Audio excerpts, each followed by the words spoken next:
Bonjour à tous, bienvenue sur ce LinkedIn Live, format de 30 minutes, dédié à une techno, de l'éditeur ManageEngine en particulier et à la gestion, d'un use case, particulier, pour les DSI. Donc aujourd'hui, on va traiter, particulièrement la partie standardisation des process, onboarding et offboarding, avec AD Manager Plus, qui est, l'un de nos outils de la gamme IAM de, ManageEngine. Alors, premièrement, je vais me présenter. Donc moi, je suis Hugo Briand, je suis responsable UEMS et IAM, chez Lazarsoft, qui est un intégrateur, de solutions de l'éditeur ManageEngine. Hop, on va passer sur les slides, de présentation. Voilà, donc qui sommes-nous Lazarsoft? Donc nous sommes un intégrateur, de l'éditeur ManageEngine. Intégrateur et revendeur, de licences, donc distributeur à valeur ajoutée. Ce qui veut dire qu'on fournit aussi bien des licences à nos clients finaux que à des MSP, donc qui seraient intégrateurs eux-mêmes de solutions IT pour des clients finaux. Et on vient notamment donc, revendre des licences, mais également accompagner sur l'intégration des licences des logiciels de l'éditeur ManageEngine, donc aussi bien sur de la partie endpoint management que sur de la partie gestion des identités, que sur du SIEM, de l'ITSM, etc. On est vraiment, plus qu'un intégrateur, vraiment un rôle de conseil sur ces intégrations-là. Autour des outils, donc notre mission, c'est vraiment d'apporter un point de vue externe, un point de vue technique sur les produits, mais aussi un point de vue process métier. Au-delà de juste la connaissance du produit, on a une certaine expérience de nos clients, des besoins de nos clients, et on essaye de mettre à profit cette expérience pour vous accompagner, DSI ou MSP, dans la mise en place des outils, dans le conseil, dans les bonnes pratiques à mettre en œuvre pour réussir à faire un onboarding efficace de ces solutions de gestion. Donc je disais qu'on était on était intégrateur, revendeur de licences ManageEngine. ManageEngine, qu'est-ce que c'est? Donc c'est un éditeur qui est américano-indien, qui fait partie du groupe Zoocorp, qui est un gros groupe d'éditeurs de logiciels SaaS indien.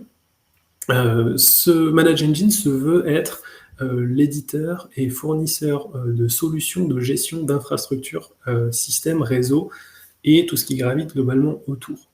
Donc, si vous connaissez un petit peu Zoocorp, c'est la brique plutôt gestion, administration IT de Zoocorp. Dans cette gamme de produits de ManageEngine, alors il y a une 50aine de solutions globales. On va les regrouper par grandes familles, elles sont présentées ici devant vous. Aujourd'hui, on va se concentrer principalement sur la partie IAM, donc gestion des identités et des accès.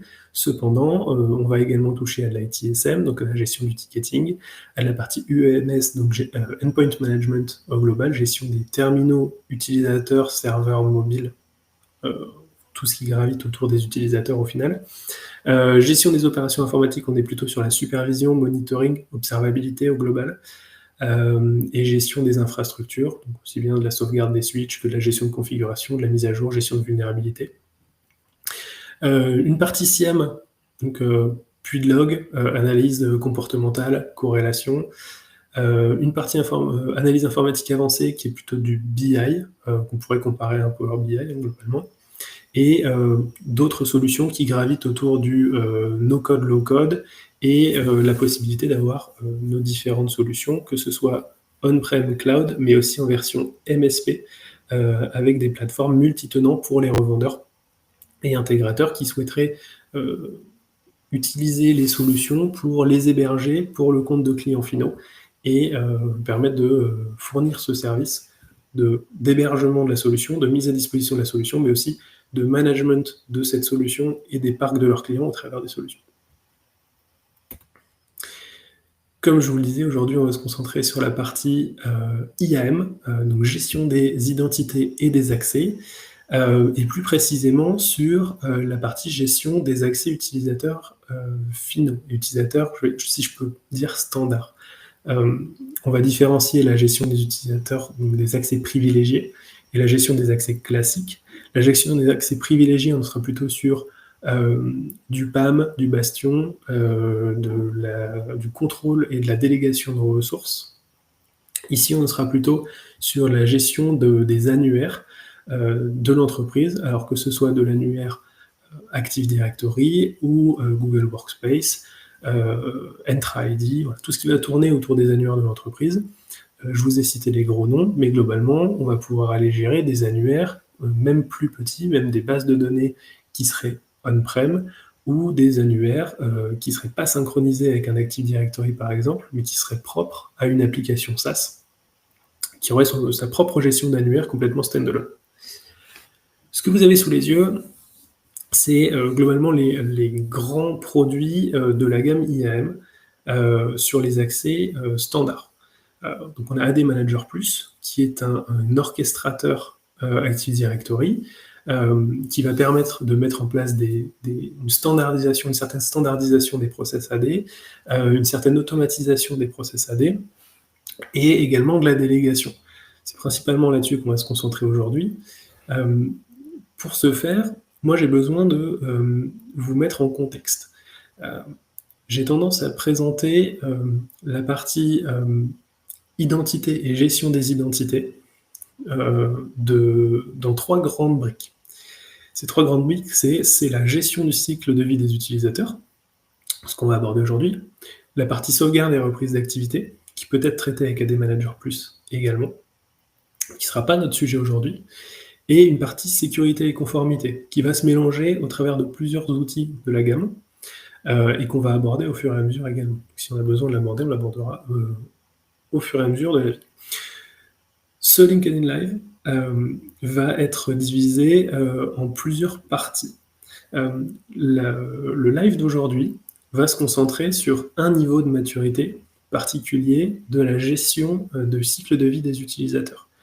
Je n'ai pas assez de 30 minutes pour détailler, faire un détail complet des process, de ce qu'on va pouvoir mettre en place, de la façon dont il va falloir travailler pour aller optimiser un petit peu toute cette gestion. C'est pour ça qu'on va diviser ça en 3 lives différents. Je vais vous présenter aujourd'hui les différents niveaux de maturité, les différentes façons de travailler, quels sont les prérequis à aller accomplir pour ensuite pouvoir automatiser au maximum cette gestion du cycle de vie des utilisateurs.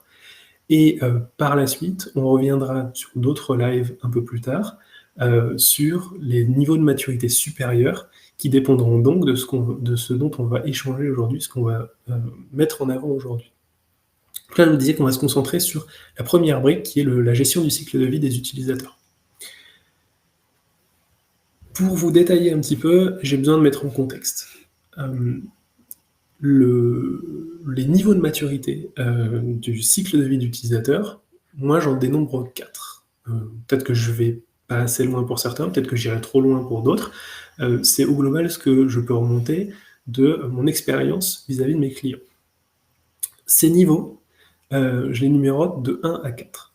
Le niveau 1, c'est le niveau standard de toute TPE, PME qui commence sa gestion Active Directory et qui va gérer des utilisateurs depuis sa console de gestion AD standard.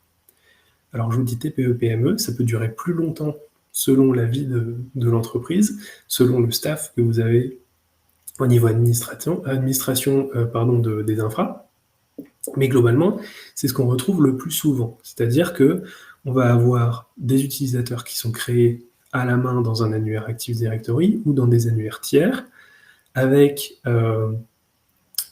pas de standardisation, ou très peu, avec de la copie d'utilisateurs existants pour récupérer des droits, parce qu'on sait par exemple que on va avoir un nouvel employé qui va arriver, un nouveau collaborateur qui va arriver, qui va travailler au service comptabilité, ou simplement on va aller chercher une autre personne de la comptabilité, on va faire un clic droit copier pour aller récupérer les droits d'une personne type de la comptabilité. Ça peut fonctionner, cependant ce qu'on va avoir tendance à retrouver à long terme, c'est des erreurs dues à des comptes des accès qui auraient été donnés temporairement ou spécifiquement à une personne, qu'on va aller copier et dont on va récupérer ces accès qui sont peut-être un petit peu trop élargies pour la nouvelle personne qui va arriver. Donc on va se retrouver au fur et à mesure du temps avec des utilisateurs qui auront des droits soit trop élargis, soit des droits trop hétérogènes, et vous allez avoir deux collègues, deux collaborateurs qui auront le même rôle dans l'entreprise, mais avec des accès qui sont différents. Donc vous allez créer d'une part de la frustration, de l'incompréhension chez vos collaborateurs, des problèmes de process, puisque certains voudront partager des fichiers sur des accès que d'autres n'ont pas, alors qu'ils ont le même rôle dans l'entreprise. Donc voilà, tout ça, on va essayer d'aller standardiser au maximum pour aller, pour être sûr que ça n'arrive plus. D'autre part, quand on est à ce niveau de maturité numéro 1, on a également souvent des problèmes de nomenclature. Au cours de la vie de l'Active Directory, on a différentes personnes qui se retrouvent à travailler dessus, qui n'ont pas forcément les mêmes habitudes de travail, qui n'ont pas forcément les mêmes préférences de nomenclature. Et donc, on va se retrouver avec certains qui aiment bien mettre les noms de famille en majuscules, d'autres en minuscules, certains qui oublient les majuscules en début de mots ou de noms propres, d'autres qui vont aimer mettre le nom de famille avant le prénom et inversement. Donc voilà, tout ça, c'est des choses qu'il va falloir standardiser un petit peu aussi, et c'est là qu'un outil comme AD Manager Plus va pouvoir être intéressant. J'avance du coup sur, pardon, je retourne sur celui-là, j'avance du coup sur le niveau de maturité numéro 2, et donc c'est surtout ça que je voulais aborder, pour dire, lorsqu'on va vouloir aller corriger tous ces problèmes-là du niveau de maturité numéro 1, on va passer au niveau de maturité numéro 2, et on va mettre en place un système qui va faire en sorte d'aller contrôler ce que fait l'utilisateur, pour être sûr, non pas de le surveiller, mais de l'orienter dans la façon dont il va agir et faire ses actions sur l'Active Directory, et être sûr qu'il n'y ait pas de déviance. Cette mise en place, elle peut très bien se faire par l'intermédiaire de scripts, mais ça nécessite de faire ces scripts, de les maintenir avec le temps, de les faire comprendre par un utilisateur qu'on va onboarder et qui va avoir besoin de les remplir. Donc, ce qu'on va avoir tendance à faire plutôt, c'est mettre en place un outil qui est facile d'utilisation, qui est facile de maintenance, qui est facile de gestion et de mise en place, et c'est là qu'intervient AD Manager. AD Manager va vous permettre de mettre en place des modèles à utiliser pour vos techniciens. Donc, au niveau 1, on va créer des modèles, et on va dire à l'utilisateur, tu vas rentrer le modèle, tu vas choisir une typologie d'utilisateur. On reprend l'exemple de la comptabilité. Je veux créer un utilisateur comptabilité. Je crée donc un modèle pour mon technicien, où il n'aura qu'à remplir le nom de la personne, le prénom de la personne, et choisir que c'est un utilisateur de la comptabilité.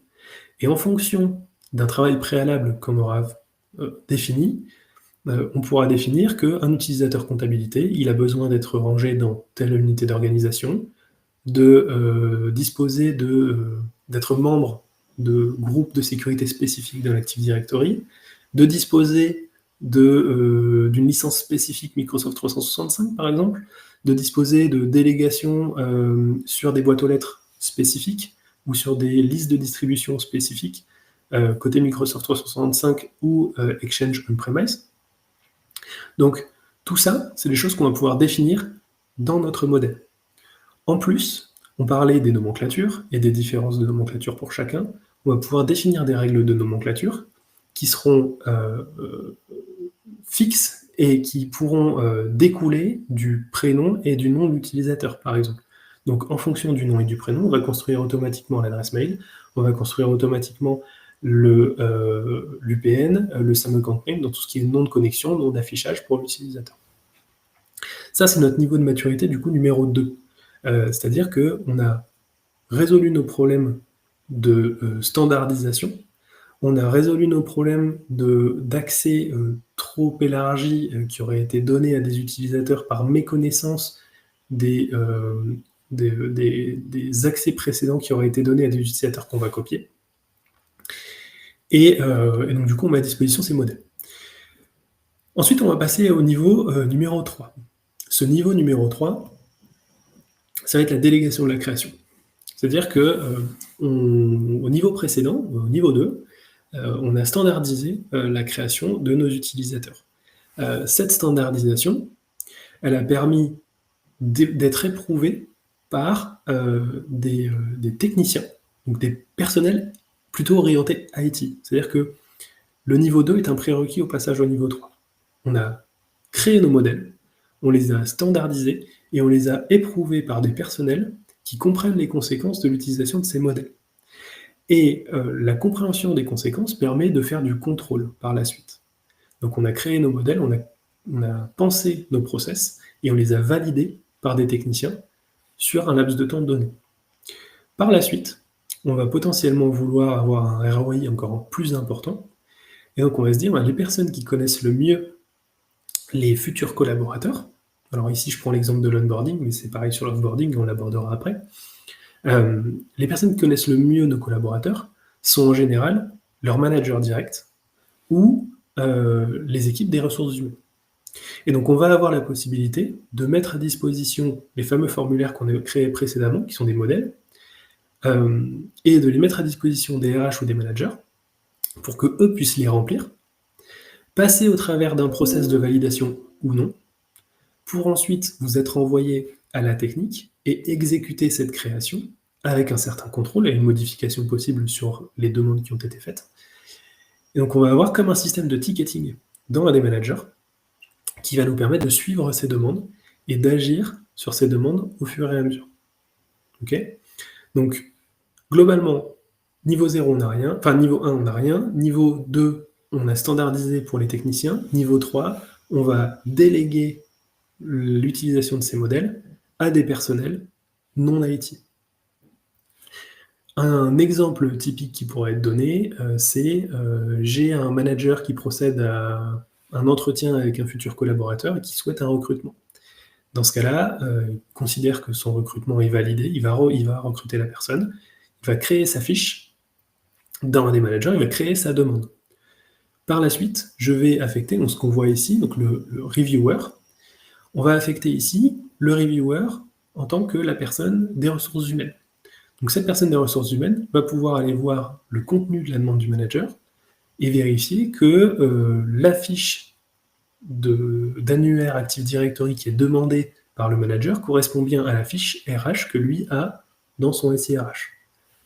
Et une fois qu'il a validé ça, on pourra passer soit à une approbation ici avec un approbateur supplémentaire, ou alors se passer de cet approbateur et arriver directement à l'exécution finale par l'exécuteur qui est le technicien IT. Okay ? Voilà. Donc une fois qu'on a terminé cette partie-là, on a standardisé, on a délégué, qu'on est déjà à un process avancé de gestion des utilisateurs. Pour autant, on a la possibilité d'aller encore plus loin et d'arriver au niveau numéro 4. Et le niveau numéro 4, c'est de se dire, là juste avant au niveau numéro 3, ce que j'ai fait, c'est que j'ai mis à disposition un nouvel outil avec la possibilité de remplir des formulaires sur un nouvel outil. Potentiellement, vous avez déjà des outils de suivi, de demande, d'arrivée de collaborateurs. Ça peut être un outil d'ITSM, Service Desk Plus dans notre gamme par exemple, mais d'autres, voilà, un ServiceNow, un Fresh Service, c'est des outils concurrents pour lesquels on est capable de s'intégrer également. Donc on sera capable, ici au niveau de maturité numéro 4, de se dire je veux éviter d'avoir du multi-source et de perdre mes demandeurs sur des multiples outils, et donc je veux faire en sorte de les faire arriver sur uniquement leur outil de demande habituel, et d'aller connecter l'outil de demande habituel avec AD Manager Plus. Alors ça peut se faire si votre outil de demande est on-prem, en allant chercher directement depuis AD Manager et ses capacités d'orchestration, en allant chercher les informations dans la base de données directement. Si votre outil dispose d'une API, on pourra aussi aller chercher les infos sur l'API de l'outil. Si votre outil d'ITSM, de gestion des demandes, a des capacités d'orchestration, on pourra aussi faire en sorte que ce soit l'outil qui envoie les informations à AD Manager Plus. Donc dans ce cas-là, on pourra créer les modèles sur AD Manager, et par l'intermédiaire de l'API AD Manager, on pourra envoyer des appels API en disant « je veux utiliser tel modèle » et tu vas rentrer tel prénom, tel nom, et en réponse, AD Manager va répondre avec l'état de création, donc est-ce qu'il s'est bien fait, oui ou non, et un mot de passe généré, par exemple, pour la première connexion de l'utilisateur.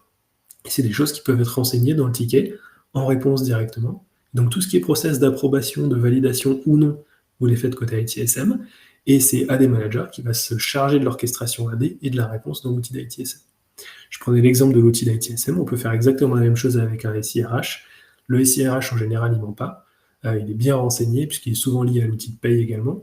Donc ce qu'on va faire, c'est qu'on a la possibilité de s'orchestrer avec le SIRH et de faire en sorte de faire des appels périodiques à ce SIRH pour dire « je veux aller chercher tous les jours dans la liste des collaborateurs, voir s'il y a une différence avec la liste du jour précédent. S'il y a une différence, je récupère les nouveaux utilisateurs et je les rentre dans mon modèle, dans mon orchestration qui va créer mes utilisateurs. » Autour de ça, il y aura certainement des questions que vous vous poserez sur comment je vais, si j'automatise, aller donner les accès à l'utilisateur.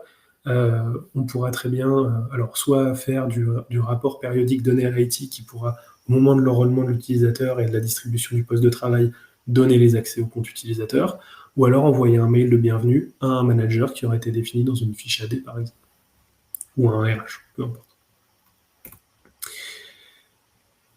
Donc là, on a terminé nos 4 niveaux de maturité sur l'arrivée de nos collaborateurs. Cependant, le sujet d'aujourd'hui, c'est onboarding, mais aussi offboarding. Sur la partie offboarding, on va avoir la possibilité de créer des règles qui vont faire en sorte que nos utilisateurs, lors de leur départ, on a la possibilité de définir que l'utilisateur va être désactivé, va être déplacé dans une OU spécifique. On va récupérer ces données de boîte mail, transformer sa boîte mail en boîte partagée, par exemple, ou déléguer l'accès à la boîte mail partagée à son manager. C'est des choses qui sont complètement automatisables, pour lesquelles on peut aller définir des temps d'exécution également. Et donc, on pourra facilement aller dire je veux, par exemple, que lorsque mon utilisateur doit partir, j'utilise AD Manager pour dire j'utilise le modèle départ collaborateur, je vais lui définir une date de départ. Cette date peut être passée ou future, peu importe. Pardon. Une fois que cette date arrive, tous les jours AD Manager, lui, il exécute une tâche planifiée et il va aller récupérer la liste des utilisateurs qui viennent d'expirer. Et il va faire une action, il va se dire, ok, je vais déplacer. Donc là, c'est un exemple, hein, c'est vraiment un exemple que j'ai déjà pu traiter avec un client. C'est pas forcément le process standard, il reste à adapter à chacun. On va aller déplacer, par exemple, l'utilisateur dans une OU spécifique, et on va désactiver son compte. Puis, 30 jours plus tard, si jamais il n'y a pas eu d'action de retour en arrière sur le compte utilisateur, ça veut dire que cette désactivation est légitime, et donc dans ce cas-là, on va lancer les actions suivantes. Récupération de licence 365, export de boîte mail en boîte partagée, export de la boîte mail en PST pour stockage à un endroit particulier. Voilà, tout un tas d'actions. Une fois qu'on a terminé tout ça, on va peut-être attendre 3 mois. Et au bout de 3 mois, on va y retourner et on dira, OK, sous condition que l'utilisateur est toujours bien désactivé, que les données sont bien sauvegardées en données froides, etc. Il n'y a toujours rien qui est fait, on est au bout de 3 mois, on supprime toutes les données. Voilà. Donc tout ça, c'est des choses qui sont entièrement automatisables. Donc autour des politiques de suppression, pareil, ces actions-là pourront être lancées manuellement depuis une action depuis AD Manager, donc que ce soit de la part d'un technicien ou de la part d'une personne non IT qui aurait accès à un bouton qui lui permettrait de donner l'information qu'un collaborateur va partir, ou alors on pourrait aussi faire en sorte que ces actions soient lancées sous condition d'une action spécifique sur un outil tiers, type SIRH par exemple, ou outil d'IT. Sur l'orchestration d'actions annexes, globalement, on a un outil d'orchestration qui est no-code, low-code. On essaye de faire au plus no-code possible, mais il y aura forcément toujours des actions personnalisées qui nécessiteront d'aller lancer des scripts PowerShell sur des serveurs, etc., des scripts batch, des scripts Python. Dans ce cas-là, on a la possibilité de rajouter une brique de scripting dans notre workflow, et donc d'aller à ce moment-là lancer des scripts, de récupérer les valeurs de retour des scripts et de lancer du conditionnel sur ces valeurs de retour. Au global, je vous ai expliqué le détail de tout ce qu'on pouvait faire juste avant. Ce n'est qu'un exemple. Libre à vous, après, si vous avez des cas d'usage, de nous contacter pour savoir si les outils peuvent répondre ou non à des besoins, à des cas d'usage particuliers. Je vous donne un cas d'usage assez typique sur la partie délégation des accès, standardisation et délégation des accès. j'ai pu travailler, sur un cas d'usage, banque et assurance, sur lequel, on a eu, le besoin d'aller, faire en sorte de connecter plusieurs annuaires Active Directory dans plusieurs forêts Active Directory différentes. AD Manager Plus le supporte tout à fait. Et donc on a la possibilité d'aller créer des modèles pour faire en sorte qu'en fonction de la structure dans laquelle le collaborateur va travailler, il soit créé dans l'une ou l'autre des forêts Active Directory, avec des nomenclatures qui peuvent être différentes selon les forêts, avec des tenants Microsoft 365 qui peuvent être différents également, et avec des droits particuliers. Ce cas d'usage particulier, il est intéressant parce qu'il aborde pas mal d'objets Active Directory. Si je peux vous donner un exemple, globalement, c'est du bancaire, donc ça veut dire qu'il y a un siège national, il y a des agences locales, et donc on va aller faire en sorte de créer des accès sur des agences locales qui sont réparties dans des OU spécifiques, avec des groupes de sécurité spécifiques, et qui ont une architecture qui est globalement la même, en OU, sous-OU, groupe de sécurité qui dépendent de ces sous-OU, etc., qui est globalement la même pour tous les environnements régionaux au sein du domaine national. Et donc, on va avoir la possibilité de faire en sorte d'avoir des modèles qu'on a standardisés pour un environnement régional, qui va faire que lorsqu'on a envie de créer un nouvel environnement régional, on va utiliser le modèle AD Manager pour dire « crée-moi une OU ». Et fais en sorte que quand tu crées cette OU, ça me crée automatiquement les sous-OU en respectant la nomenclature que j'ai demandé. Donc je veux créer une OU pour la région Hauts-de-France, par exemple. Donc je vais aller sur mon modèle que j'ai pré-paramétré, je vais choisir un nom Hauts-de-France, et je vais avoir une nomenclature d'OU qui correspond, une nomenclature de sous-OU qui reprend la nomenclature de base des OU principales, et une nomenclature de groupe de sécurité qui reprend également la nomenclature de base. Je vais avoir la possibilité d'aller jusqu'en cascade comme ça. Pour aller utiliser ces modèles, je termine sur la partie technique pure et vision de l'outil pur. On va avoir la possibilité, et vous allez avoir la possibilité d'utiliser une démo publique qui est mise à disposition par l'éditeur. Il s'avère que l'éditeur vous met à disposition par l'intermédiaire du site demo.admanagerplus.com la possibilité de tester le produit. Pour ça, je vais vous montrer ça. Lorsque vous allez sur demo.admanagerplus.com, vous vous retrouvez sur cette interface. Hop, vous allez avoir la possibilité de vous loguer en tant que technicien ou administrateur et d'aller explorer les différentes fonctionnalités qu'on a abordées aujourd'hui. Ce qu'on a abordé, c'est la notion de standardisation de modèles. Donc je vais avoir la possibilité d'aller dans Management, User Creation Templates, par exemple, pour les modèles de création d'utilisateurs, et d'aller créer mes modèles d'utilisateurs et les personnaliser. Et donc je vais avoir de multiples champs, comme sur ma console Active Directory, la possibilité d'aller faire du drag and drop, de sélectionner mes champs et de les glisser-déposer, d'aller les personnaliser, d'aller définir des formats de nommage en fonction de conditions spécifiques. Voilà, et donc tout ça, c'est de la personnalisation complète de templates AD. En fonction de tout ça, on va avoir la possibilité de lancer des automatisations, comme je vous l'avais dit, depuis l'onglet Automation. Depuis l'onglet Délégation, on va avoir la possibilité d'aller donner les droits aux différents personnels IT non IT. Et donc, on abordera ça un petit peu plus en détail, peut-être plus tard, ici on est vraiment concentré sur la partie process et ce qui est possible de faire dans un premier temps.